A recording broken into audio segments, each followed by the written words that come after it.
Қызылорда облысы Шиелі ауданында қазіргі таңда мынау жаңағы Ру-6 мекемесі дейді.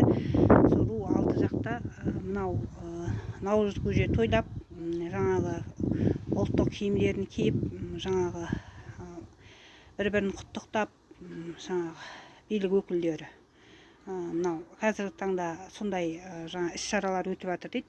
Енді айтайын дегенім, мынау жаңағы наурызда бізге демалыс қайда еді? Бізге наурызда газетте еңбек етпесек аш қаламыз. Олар енді қай жамбасымен жатса да аш қалмайтын адамдар ғой. Мынау енді қарапайым халыққа жылына бір келетін мынау 8 мартта, наурызда, ораза айында әрі осы 3 мерекеде ең болмаса бір жаңағы қаржылай бір көмек, не болмаса бір сыйлық та берілген жоқ. әрқайсысы мейрамды тойлап, жаңағы бір-бірін құттықтап, жаңағы мынау жаңағы әкімдер, депутаттар, мынау басшылар байларын, қатындарын құшақтап, жаңағы ұйықтап, жаңағы рахаттанып той тойлап жүргенде, енді біз газет таратып, еңбек етіп, жаңағы мынау ақшаның да құны жоқ. Жаңа базарға барып келдім. Мынау жаңа барлығы қымбат, алатын жаңағыдай жағдайымыз жоқ.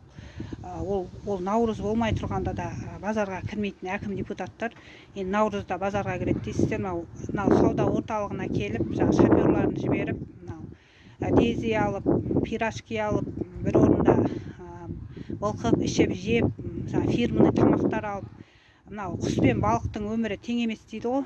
Мынау жаңағы олар жаңағы той тойлап, күнде жаңағы айлығы жүріп жатыр, отпускысы жүріп жатыр. Ал біздікі тек қоғамдық жұмысхана отпускыда жүрмейді. Заңда айлық жаңағы жилищный АЕС алмаймыз. Мына құнсызданып жатқаны мынау, оны ойлап жатқан әкім депутат жоқ. Тек іс-шара ойлағандары. Бұл енді нәубет болып тұр. Жылда осындай әкімдер ауысып, іс-шара өткізеді, қызметін жоғарылатады, депутаттар келеді, іс-шара өткізеді, қызметін жоғарылатады, әрі қарай уже мансаптықты ғана ойлайды. Сонда енді біз сияқты мұқтаж инвалидтердің қамын кім ойлайды? Кімнің жаны ашиды? Адами тұрғыда кім көмек береді? Мынау күніге жарысып өсіп жатқан инфляция. Мынау Жандарбеков, Тұрабаев деген кісілер, мынау Жібек, мынау Баймұратова.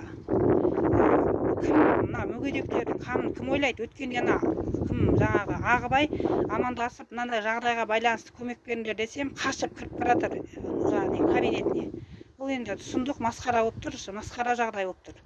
Осы мәселені мен мынау жоғарыда отырған билік өкілдерінің назарына ұсынамын. Мынау Қызылорда облысы Шиелі ауданында ешқандай мүгедектерге жағдай жасамайды. Бірінші, екінші топ мүгедектерге. Енді мүгедектер қоғамының басшысы бар, Исмайлов деген кісі, Асылбек деген кісі бар, Исмайлов.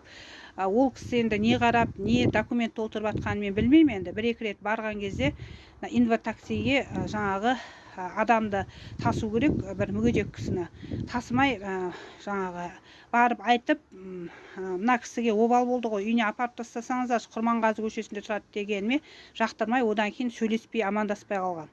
Енді айтайын дегенім, бұл енді жасырын түрде жаңағыдай махинация ма, мен түсінбедім.